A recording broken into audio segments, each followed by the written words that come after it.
Hello friends, मैं नाम है मनीष। मैं यहाँ आप लोग को फिजिक्स पढ़ाने जैसे कि पिछली वीडियो में हम लोग ने यूनिट एंड डायमेंशन का थ्योरी पोर्शन कवर अप कर लिया था, जिसमें देखा था कि फंडामेंटल यूनिट्स क्या होती हैं, डायमेंशंस के यूजेस और लिमिटेशंस देख लिए थे। इस वीडियो में हम लोग प्रीवियस ईयर जितने भी आए हुए क्वेश्चन है यूपी पीजीटी और जीआईसी में हम लोग वो सब सॉल्व करेंगे। चलिए स्टार्ट करते हैं। हम लोग बिल्कुल बेसिक फॉर्मूले से स्टार्ट करते हैं, फिर देखेंगे आगे कितने टफ टफ क्वेश्चन आते हैं इसमें। चलिए स्टार्ट करते हैं। फोर्स का फॉर्मूला आप लोग को पता होगा, F इक्वल टू एम में। इसकी डायमेंशन भी आप लोग को याद होगी। यूनिट क्या है basic, KG metre per second inverse square. तो इसकी डायमेंशन क्या हो जाएगी, M L T minus two. वहीं अगर हम लोग वर्क डन का फॉर्मूला पढ़ें, वर्क डन का फॉर्मूला होता है फोर्स इंटू डिस्प्लेसमेंट। तो work is equal to F into displacement. तो क्या हो जाएगा, केजी डिस्प्लेसमेंट का एक और मीटर इसके साथ मल्टीप्लाई होगा तो KG metre square second inverse square. इसका डायमेंशन हो जाएगा M L two T minus two. तो आप ये देख पा रहे हैं कि ये जो डायमेंशन और यूनिट है, तो ये जितनी भी एनर्जीज हैं हम लोग के पास, उन सभी की डायमेंशन और यूनिट सेम होगी वर्क डन के डायमेंशन और यूनिट से। ये याद रखिएगा। तो वहीं अगला देख लेते हैं पावर का। पावर का क्या फॉर्मूला होता है, work upon time. Work upon time, तो वर्क का अभी हम लोग ने निकाला क्या है, KG metre square second inverse square. एक और टाइम के साथ डिवीजन है तो एक सेकंड नीचे, तो उसके बाद KG metre square second inverse cube. ये हो गया पावर का यूनिट। अब इसके डायमेंशन देख लेते हैं, M L two T minus three. तो ये हो गया पावर का डायमेंशन। अगर वहीं प्रेशर का फॉर्मूला देखें तो प्रेशर का क्या फॉर्मूला होता है, फोर्स अपॉन एरिया। तो ये फोर्स अपॉन एरिया, फोर्स का हम लोग ने अभी निकाला था, तो इसका अगर हम लोग देखें केजी और एरिया का मीटर स्क्वायर होता है, तो मीटर स्क्वायर फोर्स की यूनिट से डिवाइड होगा तो KG metre inverse minus one second inverse square हो जाएगा। ठीक, तो ये हो गया प्रेशर का यूनिट। और इसी तरह का डायमेंशन हम लोग लिख लेंगे, M L T minus one M L minus one T minus two. ये हो जाएगा हमारा प्रेशर का डायमेंशन और यूनिट। ठीक, तो एक और इम्पोर्टेंट यूनिट है जो कि है चार्ज की। चार्ज की क्या यूनिट होती है, Q equal to I T. ये फॉर्मूला हो गया, तो यूनिट क्या हो जाएगी, ए एम्पियर सेकेंड। ठीक, तो इसकी डायमेंशन क्या हो जाएगी, 80। ये हो गया चार्ज का। ये जो हमने 5 फॉर्मूले के यूनिट और डायमेंशन निकाली है, ये जो 5 फॉर्मूले हैं ये बहुत इंपॉर्टेंट है। बहुत सारे फॉर्मूले में ये सभी टर्म्स रिपीटेड होंगे। अभी हम लोग वो सारे क्वेश्चंस करेंगे जो प्रीवियस ईयर में आए हुए हैं, जो ये सारे 5 फॉर्मूले हैं उनमें बहुत सारा यूज हुआ है। चलिए देखते हैं आगे। आप सभी को पता होगा सरफेस टेंशन का फॉर्मूला। सरफेस टेंशन का फॉर्मूला होता है force per unit length. Force per unit length, force का भी हम लोग ने निकाला, तो फोर्स का क्या फॉर्मूला होगा, unit KG metre per second inverse square और लेंथ का मीटर। तो देखिए मीटर मीटर कैंसिल आउट हो गया, तो क्या फॉर्मूला यूनिट पता, KG metre KG second inverse square हो गया। तो इसकी डायमेंशन क्या होगी, एम टी माइनस टू। ये हो गया सरफेस टेंशन का। अगर हम लोग वहीं बात करें टॉर्क का, टॉर्क का क्या फॉर्मूला होता है, फोर्स इंटू डिस्प्लेसमेंट। तो फोर्स का फॉर्म यूनिट क्या होगा, KG metre per second inverse square और एक और डिस्प्लेसमेंट का परपेंडिकुलर जो डिस्टेंस होती है टॉर्क में उसका मीटर। ठीक, तो अब ये किसका फॉर्मूला होंगे, unit KG metre square second inverse square. तो आप ये देख रहे होंगे कि ये हम लोग ने वर्क का भी यूनिट निकाला था, यानी जो टॉर्क है उसकी यूनिट और डायमेंशन दोनों वर्क के बराबर होती है और जितनी भी एनर्जीज होती है उसके बराबर होती है। चलिए देखते हैं इसका dimension, M L two T minus two. वहीं और देख लेते हैं, अगर हम लोग स्ट्रेस का फॉर्मूला लिखें, स्ट्रेस का फॉर्मूला लिखें, फोर्स अपॉन एरिया होता है। तो ये हम लोग ने अभी पीछे पढ़ा प्रेशर का, सेम जो यूनिट प्रेशर की होगी वही यूनिट स्ट्रेस की है। देखते हैं, KG metre inverse second inverse square, और इसका डायमेंशन हो जाएगा M L minus one T minus two. और जितने भी इलास्टिसिटी के कोफिशिएंट है, चाहे Young's modulus, modulus of rigidity, bulk modulus, इन सभी की यूनिट और डायमेंशन ये सेम रहती है, KG metre inverse second inverse square. ठीक, तो ये आपको ध्यान रखना होगा। ठीक, और देख लेते हैं और कौन कौन से होते हैं। अगर हम लोग फोर्स को टाइम के साथ मल्टीप्लाई कर दें तो क्या कौन सा फॉर्मूला हो जाता है, इम्पल्स का, इम्पल्स का फॉर्मूला हो गया। तो अब इसकी डायमेंशन क्या हो जाएगी, यूनिट क्या हो जाएगी, पहले यूनिट देख लेते हैं, KG metre second inverse square, और एक और सेकंड टाइम के लिए, तो इसका क्या यूनिट हो जाएगा, KG metre second inverse cube हो जाएगा, और इसका डायमेंशन क्या हो जाएगा, ml/t-3। तो ये हो गया इम्पल्स का। आप ये देख पा रहे हो कि सभी में फोर्स जो है कॉमन है, यानी फोर्स की यूनिट हर जगह यूज हो रही है, तो फोर्स की यूनिट बहुत इंपॉर्टेंट है। और देख लेते हैं, चलिए आगे देखते हैं। अगर ग्रेविटेशनल कांस्टेंट की हम यूनिट निकालना चाहें तो देखिए, पहले ग्रेविटेशनल फोर्स की फॉर्मूला ये होता है F=G m1 m2 upon R square. तो यहाँ से G की अगर हमें यूनिट निकालनी है तो F are square upon m1 और m2। तो इसका क्या हो जाएगा, फोर्स का क्या यूनिट होता है, KG metre per second inverse square, और रेडियस का क्या हो जाएगा, metre square upon KG square. तो आप यहाँ पे इसको सॉल्व कर सकते हैं, KG inverse metre cube second inverse square. ठीक, तो ये हमारा यूनिट हो गया ग्रेविटेशनल कांस्टेंट की। तो इसका डायमेंशन क्या हो जाएगा, m इनवर्स L3t-2। ये हो गया ग्रेविटेशनल कांस्टेंट की यूनिट एंड डायमेंशन। ये पूछी गई है प्रीवियस ईयर क्वेश्चन में। ठीक, अगर वही एक और यूनिवर्सल गैस कांस्टेंट की वैल्यू देखें, यूनिट देखें, तो कैसे निकाल सकते हैं, अगर हम लोग को पता है आइडियल गैस इक्वेशन PV=nRT। तो यहाँ से R की अगर वैल्यू निकालें तो PV/NT। तो आप यहाँ पे P क्या है, प्रेशर, प्रेशर का हम लोग ने यूनिट निकाल रखा है, M KG metre inverse second inverse square.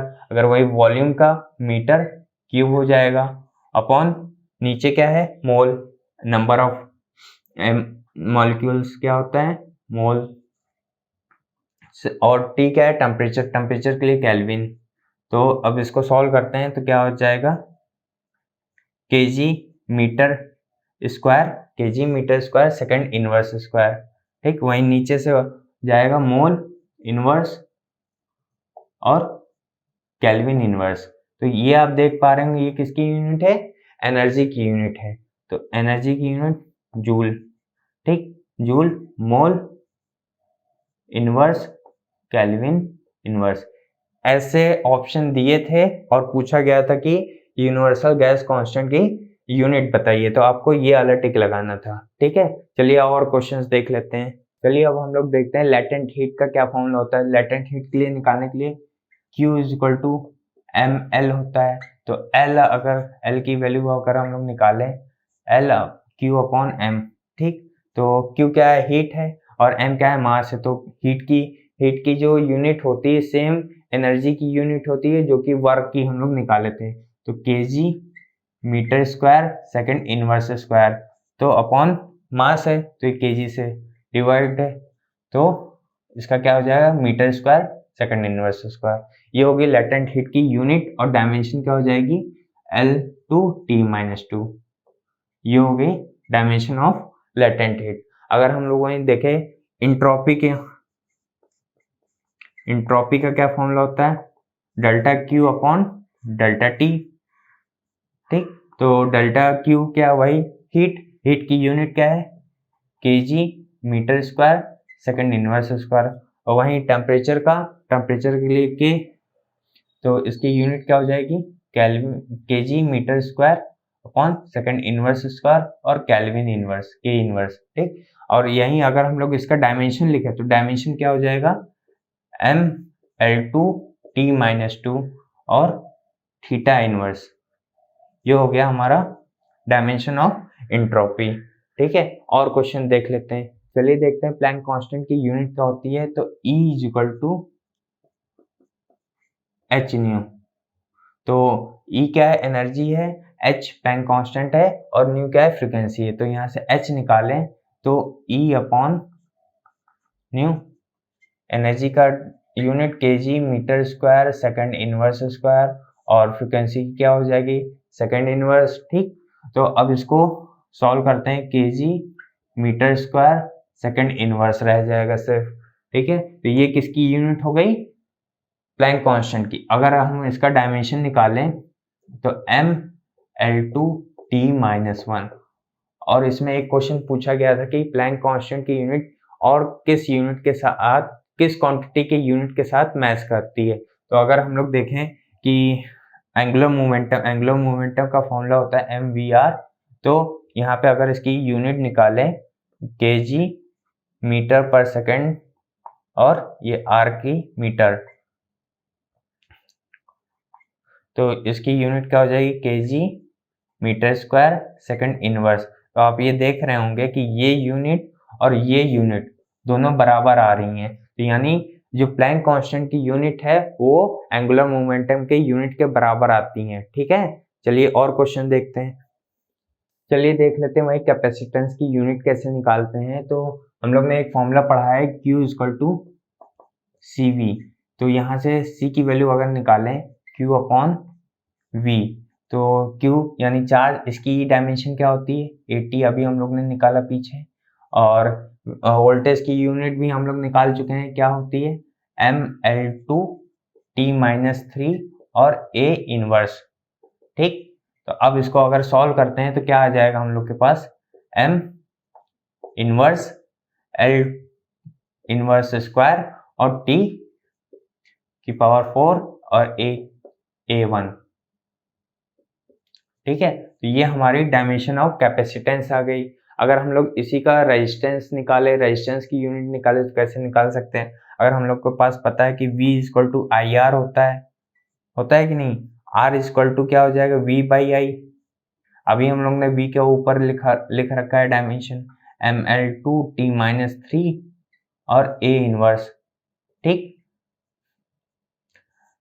और नीचे एक एम्पियर एक और है A, तो इसकी डायमेंशन क्या हो जाएगी mL2 T-3 और A इनवर्स स्क्वायर।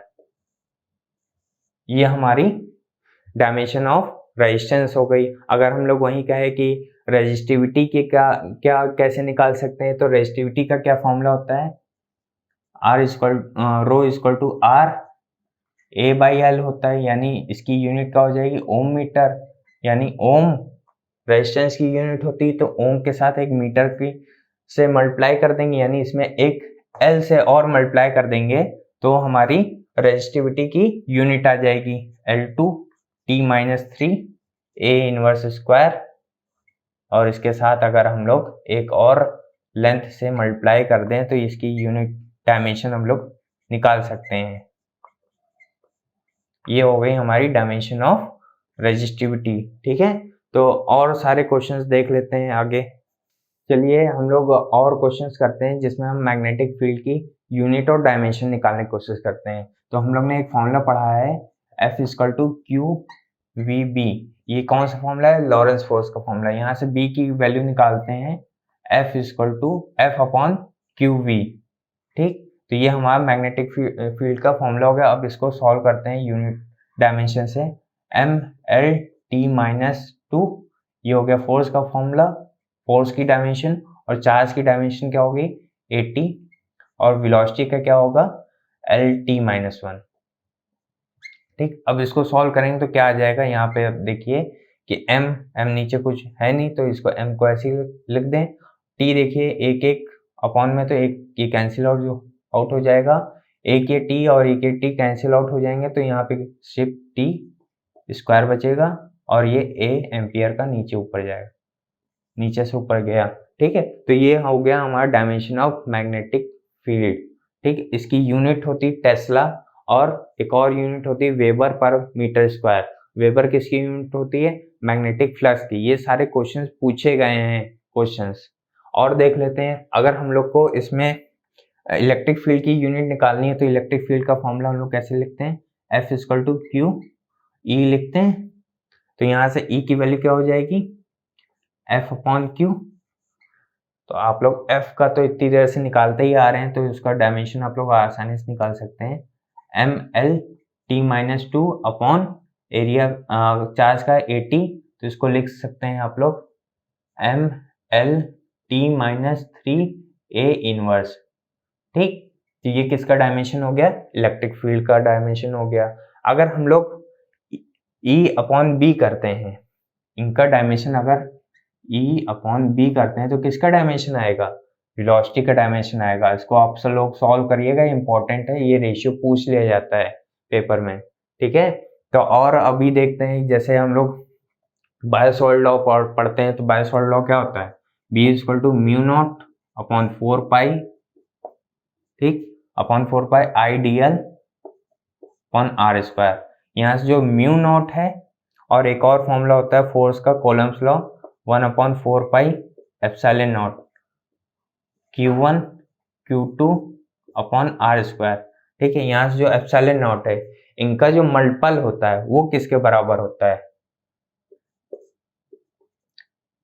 ये देखिए 1/म्यू naught epsilon naught is equal to velocity के स्क्वायर के बराबर होता है, इसका जो यूनिट होता है। तो ये दोनों क्वेश्चन पूछे गए हैं पेपर में, तो ये आप ध्यान रखिएगा। और एक और रिलेशन होता है, अगर हम लोग देखें L बाई आर का रेशियो, हमने ये पिछले वीडियो में करा रखा है।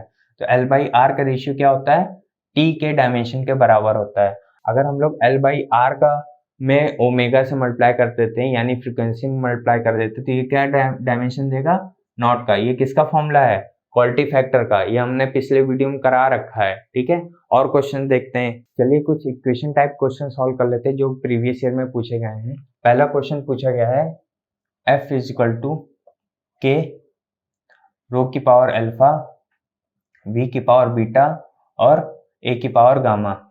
तो यहाँ अल्फा बीटा की गामा की वैल्यू फाइंड करनी थी हम लोग को। तो डायमेंशन ऑफ एफ क्या हो जाएगा? M L T minus two left hand side, और राइट हैंड साइड के लिए डायमेंशन हम लोग की क्या हो जाएगी? रो की dimension M L minus three की होल पावर गामा, और वेलोसिटी की क्या हो जाएगी? L T minus one whole power beta, और वहीं एरिया की क्या हो जाएगी? L2 whole power gamma. तो इसको रीअरेंज करते हैं, m की पावर अल्फा, l की power l minus three alpha plus beta minus plus two gamma. ठीक है, अब वहीं t क्या हो जाएगा? t माइनस बीटा हो जाएगा। तो हम लोग LHS RHS कंपेयर करते हैं, तो हमें अल्फा बीटा की वैल्यू मिल जाएगी। तो अल्फा की वैल्यू हमें दिख रही है यहाँ सीधे सीधे 1 है, वहीं बीटा की वैल्यू अगर देखें तो बीटा की वैल्यू 2 है। अगर अल्फा बीटा की वैल्यू इसमें रखते हैं तो हमें गामा की वैल्यू मिल जाएगी 1। ठीक है, तो ये हमें ऑप्शन में टिक करना था, अल्फा बीटा की वैल्यू। चलिए देख लेते हैं एक और इक्वेशन जो कि बहुत ही इंपॉर्टेंट है, उससे बहुत ही रिपीटेडली क्वेश्चन पूछे गए हैं। जैसे P plus A upon B square और V minus B is equal to R T. ये आप लोग को सब लोग जानते होंगे, वंडर वॉल इक्वेशन है। इसकी जो ए और बी की कोफिशिएंट है, इनके यूनिट अलग अलग भी पूछ लेते हैं और इनका रेशियो भी पूछ लेते हैं क्या आता है। तो देखते हैं पहले ए और बी की यूनिट क्या होती है। बी की तो साफ साफ हमें पता चल रही, जो डायमेंशन ऑफ वी होगा वही डायमेंशन ऑफ बी होगा, यानी बी की जो डायमेंशन है क्या है? L3।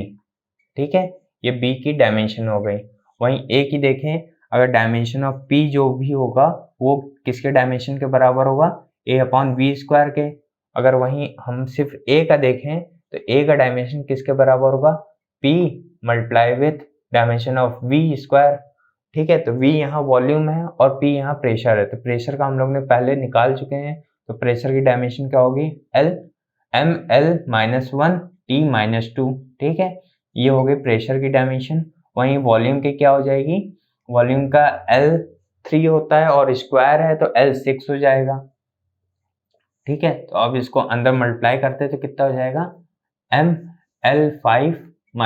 L5 प्लस का और T माइनस टू। ठीक है, तो ये डायमेंशन ऑफ ए हो गई। तो इस तरीके से हम लोग डायमेंशन ऑफ ए और बी निकाल सकते हैं। चलिए एक और इक्वेशन देख लेते हैं जो पूछी गई है प्रीवियस ईयर में। एक और इक्वेशन देख लेते हैं जो पूछी गई है प्रीवियस ईयर में। तो एक इक्वेशन दे रखी थी P is equal to a plus X upon B, हमें यहाँ से निकालना था a अपॉन बी का डायमेंशन। ठीक है, तो आप यहाँ पे आप देख सकते हैं, इसको अलग अलग कर सकते हैं, dimension of a upon B plus X upon B. आप ये जानते हैं कि ये इसकी डायमेंशन और इसकी डायमेंशन दोनों सेम होगी, और इन दोनों की डायमेंशन इसके बराबर होगी कि नहीं होगी, तो यानी ये जो प्रेशर है वही dimension of A upon B का रेशियो होगा कि नहीं होगा। तो प्रेशर का हम लोग ने डायमेंशन क्या पढ़ा था, M L minus one T minus two, ये हो गया dimension of A is to B का रेशियो के।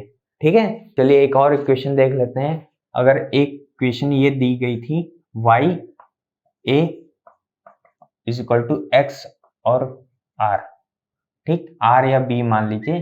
ठीक है, तो ये इक्वेशन दी गई है, तो इसमें ये जो है यंग्स मॉडुलस है और एरिया है, ये इसकी हमें डायमेंशन निकालनी थी x की, और ये डायमेंशनलेस क्वांटिटी है b।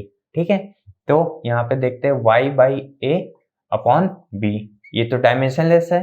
ये देखते हैं यंग्स मॉडुलस का, हमने जैसा बताया कि जो प्रेशर के डायमेंशन होता है, स्ट्रेस का डायमेंशन होता है, उसके बराबर होता है। तो देखते हैं, सबसे पहले इसका फॉर्मूला लिख लेते हैं, फोर्स अपॉन एरिया होता है। ठीक है, और यहाँ पे एरिया के साथ मल्टीप्लाई है, और बी डायमेंशनलेस क्वांटिटी, इसको नहीं लिखते हैं। चलिए, ये एरिया से एरिया कैंसिल आउट हो गया, तो जो फोर्स की डायमेंशन होगी वही एक्स की डायमेंशन होगी, यानी फोर्स की डायमेंशन क्या है, M L T minus two. इतना सिंपल क्वेश्चन आता है पेपर में। ठीक है, तो हमने सारे क्वेश्चंस आप लोगों को लगवा चुके हैं यूनिट एंड डायमेंशन के। हम लोग नेक्स्ट क्लास में पढ़ेंगे क्रॉस प्रोडक्ट और डॉट प्रोडक्ट। ठीक है, ओके, थैंक यू।